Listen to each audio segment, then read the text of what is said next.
Life is a journey, and on this journey, we are bound to meet all kinds of people. Some will uplift us, support us, and bring out the best in us. But others, no matter how close they may seem, will do the exact opposite. Today, I want to talk to you about the 5 types of people you need to cut out of your life. We'll explore who these individuals are, why they're more of a hindrance than a help, and how you can identify them. This isn't just about making space in your life, it's about clearing the way for your own growth and happiness. So if you appreciate diving deep into discussions that help us grow, and you're all about embracing the best version of yourself, I've got a simple favor to ask. Hit that subscribe button. And remember, every part of this video packs value, so make sure you don't skip any part as we anchor ourselves in some timeless Stoic wisdom to navigate these tricky waters. Ready? Let's get started and identify who might be holding you back from truly flourishing.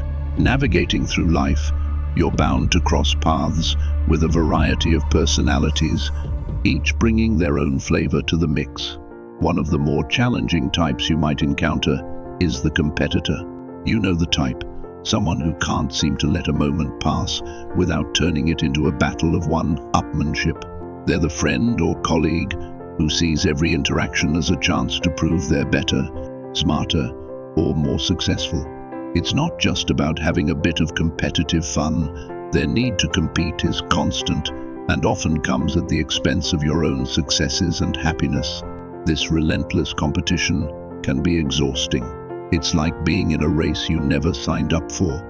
These individuals might celebrate your setbacks with more enthusiasm than their own achievements, and that can feel pretty demoralizing. The key here is not to get caught up in their game. Stoicism teaches us the importance of focusing on what we can control and letting go of what we cannot. In this case, you cannot control their competitive nature, but you can control how you react to it. Instead of engaging in this endless competition, why not shift your focus to relationships that build you up? Here's how you can handle it. Start by setting boundaries. If the competitor crosses a line, be clear about what behaviors are not okay with you. Communication is crucial. Sometimes people don't realize the impact of their actions until it's pointed out to them. However, if discussing it doesn't change anything, it might be time to reassess the role they play in your life. Stoicism also teaches us about the impermanence of external conditions, including relationships. It reminds us that sometimes, for our own peace and growth, we need to make hard choices about who we keep in our inner circle. Surround yourself with people who are supporters, not rivals. Seek out friends and allies who cheer for your victories and help you learn from your losses, rather than revel in them. These are the relationships that will enrich your life and encourage personal and professional growth. A true friend, in the Stoic sense, enhances your ability to live virtuously and happily, not one who constantly challenges your self-worth through competition. Embracing this philosophy helps us cultivate a mindset that values cooperation over competition. It teaches us that our real success comes not from outdoing others, but from improving ourselves and contributing to the well-being of those around us. It's about finding joy in the success of others as much as in our own, creating an environment of mutual respect and encouragement. So the next time you find yourself dealing with a competitor, remember that you have the power to choose how this relationship affects you. Opt for paths that lead to growth and happiness. Choose collaboration over competition. After all, life's too short to spend it in unnecessary rivalry. In our circle of acquaintances, we often encounter a variety of personalities that shape our interactions and ultimately our lives. Among these, the user stands out as a particularly challenging figure.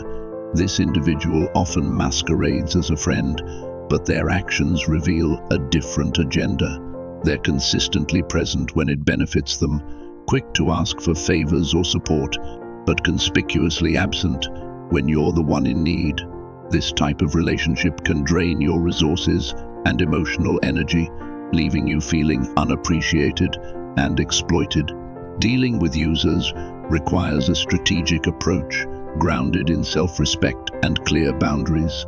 Stoicism, a philosophy that teaches the value of understanding our emotions and managing our reactions, offers valuable insights for handling such situations. Stoics emphasize the importance of focusing on what we can control, our responses and our boundaries. In the case of the user, you control the access they have to your time and energy. It's important to start setting firm boundaries. This means being clear about what you are and are not willing to offer in a relationship.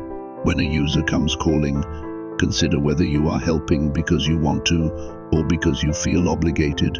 If it's the latter, it might be time to say no. This isn't about being unkind. It's about ensuring mutual respect in all your relationships. Remember, it's okay to refuse a request if fulfilling it would leave you feeling resentful or taken advantage of. Communicating these boundaries can be as simple as saying, "I'd love to help, but I really need to focus on my own priorities right now," or "I've noticed I'm often there for you, which I'm happy to do, but I feel like it's not reciprocated when I need support." Expressions like these aren't just verbal statements. They are affirmations of your self-worth and reminders that true friendships are reciprocal. Moreover, embracing Stoicism can help us detach from the negative emotions that arise when dealing with a user. By reflecting on the impermanence of discomfort and focusing on our ability to remain virtuous in this case, honest and balanced in our dealings, we can maintain our composure and even our compassion. Stoic wisdom doesn't just protect us, it teaches us to maintain our integrity even in the face of challenging relationships. In nurturing relationships that are truly reciprocal, we enhance our lives and align more closely with Stoic principles, which advocate for harmony and the mutual exchange of good. Life is too short to maintain one-sided relationships that leave us depleted. Instead, we should invest our energy in connections that are nurturing, supportive, and balanced. By choosing to surround ourselves with people who value and respect our contributions as much as we value theirs, we not only uphold our dignity, but also foster a community of genuine and supportive relationships. Remember that while you cannot control the actions of others, you can control how you respond. Setting boundaries with users isn't just about protecting your resources, it's about cultivating a life that is based on respect, reciprocity, and real friendship. Encountering a blamer can be one of the most draining experiences in our personal or professional lives. These individuals have a knack for shifting the weight of their own shortcomings and errors onto others, painting themselves as perennial victims of circumstances or the actions of those around them. This habit not only fosters a negative atmosphere, but can also stifle personal growth and collaboration. Blamers often operate by creating a narrative where they are free from fault, regardless of the evidence to the contrary. This can manifest in small day-to-day interactions or in significant ways, especially when things go wrong. Instead of looking inward to consider how their actions contributed to a situation, they point fingers, ensuring that someone else always appears to be the cause. This behavior can not only disrupt teamwork, but also damage relationships by eroding trust and respect. Stoicism provides a useful framework for dealing with blamers. Stoics teach us to focus on our own actions and responses, which are within our control, rather than external events or the behavior of others, which are not. When dealing with a blamer, this means not getting caught up in their narrative or allowing their accusations to affect your sense of self or emotional balance. Instead, it's about maintaining a clear view of reality and your role within it. To effectively handle interactions with a blamer, begin by recognizing the early signs of their behavior. These might include a consistent refusal to acknowledge their own mistakes or a pattern of criticizing others without basis. Once you identify these tendencies, you can start to distance yourself emotionally from the impact of their words. This doesn't mean ignoring them or the problems they present, but rather approaching interactions with a calm, prepared mindset that prioritizes constructive resolution over conflict. Communicating openly and assertively can also be key. When a blamer tries to pin a problem on you, respond with calm, fact-based observations that reflect the situation as it truly is. For example, you might say, "I understand you're upset about how the project turned out, but let's look at what we each could have done differently," thereby steering the conversation toward a more productive and less accusatory discourse. Surrounding yourself with people who embrace accountability is another Stoic approach. These individuals will not only support your personal and professional growth, but also provide a healthy counterbalance to the negative influences of blamers. They model behaviors that encourage mutual respect and self-improvement, creating an environment where constructive feedback and personal responsibility are valued. Practicing Stoic principles such as emotional detachment can be incredibly beneficial. By learning to detach from the emotional weight of a blamer's accusations, you empower yourself to respond rather than react. This means observing the situation with a level head and making decisions that align with your values and integrity rather than getting pulled into emotional turmoil. It seems like every group has that one person who can find a cloud in every silver lining, the complainer. Their endless grievances about work, relationships, or even the weather can quickly dominate conversations and darken any gathering. This negativity doesn't just dampen the mood. Over time, it can start to affect your own outlook on life. You might find yourself dreading interactions with them or feeling drained after even a brief conversation. The Stoic philosophy offers a valuable perspective on dealing with the complainer. Stoicism teaches us to accept things we cannot change while working courageously on the things we can.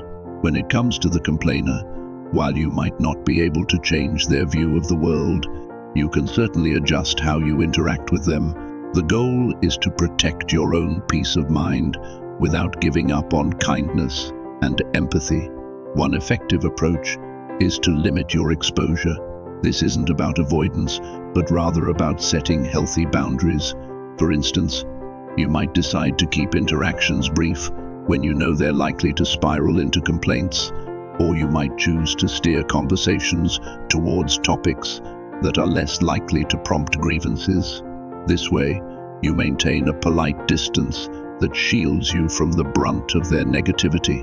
Addressing the behavior directly can also be a Stoic response grounded in the virtue of courage. It involves speaking up about how the constant negativity affects you. This doesn't mean confronting them aggressively, but rather expressing your feelings calmly and assertively.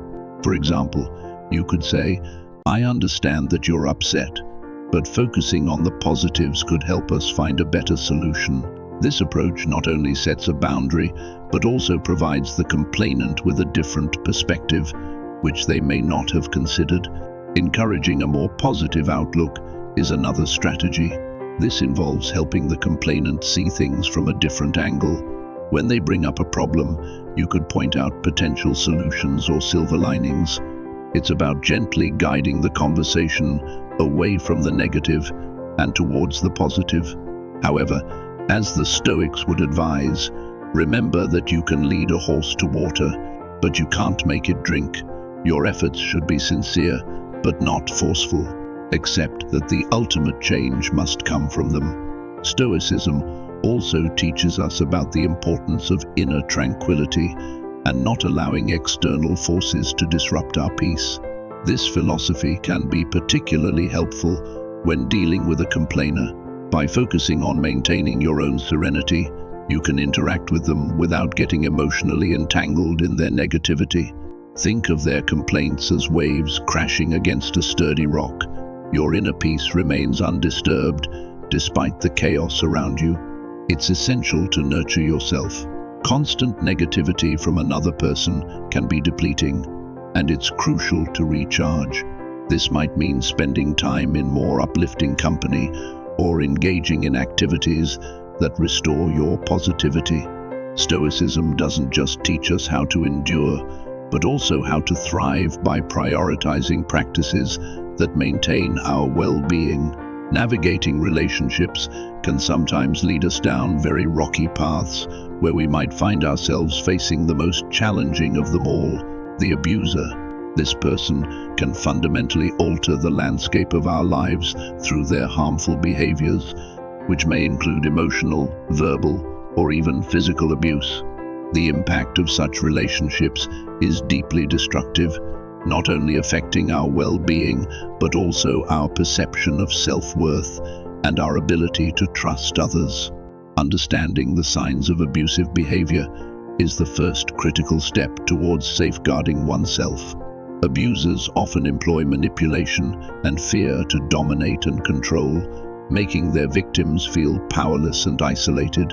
Recognizing these patterns early can be life-saving. These signs might manifest as derogatory comments that make you question your own value, coercive control over aspects of your life, like finances or social interactions, or threats that keep you in a state of constant anxiety. Stoicism provides a powerful framework for dealing with such situations. It emphasizes the importance of distinguishing between what we can and cannot control. In the context of an abusive relationship, this means recognizing that while we cannot control the abuser's actions, we can control our response, including our decision to seek help and remove ourselves from the harmful environment. Taking action can be incredibly difficult, particularly when the abuse has eroded your confidence. However, Stoicism also teaches us about courage, the courage to make hard choices for the sake of our own dignity and peace. This might mean reaching out to trusted friends, family, or professionals who can provide support and guidance. It could also involve contacting organizations dedicated to helping those in abusive situations find safety. The decision to leave an abusive relationship is not just a step towards safety, it's a move towards respecting oneself and reclaiming one's life. Safety and respect are the bedrocks of any healthy relationship and should be non-negotiable. The Stoic principle of self-respect is crucial here.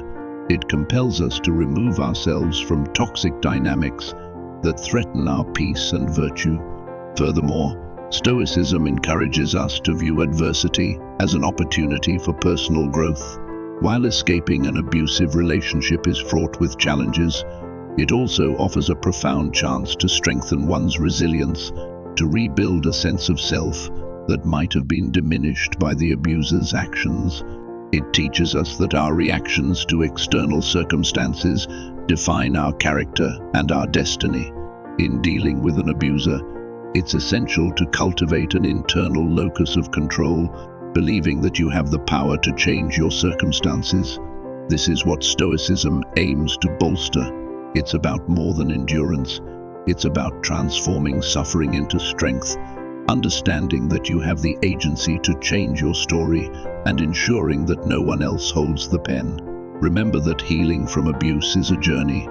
It requires patience, support, and a lot of self-compassion. Stoicism can help maintain a balanced perspective during this process, reminding us that while we cannot undo the past, we can shape a future that values our worth and celebrates our resilience. At the end of the day, the people you surround yourself with shape your thoughts, your energy, and your future. Life is too short to carry the weight of toxic relationships. Choose peace over chaos, growth over stagnation, and self-respect over compromise. The Stoics taught us that we are the masters of our own choices, and sometimes the bravest choice is walking away from what no longer serves us. If this message resonated with you, take a moment to reflect. And if you're ready to continue your journey of wisdom and self-mastery, check out one of the videos on your screen now. Thank you for being a part of Live Virtue Stoic. Stay strong, stay wise, and I'll see you in the next one.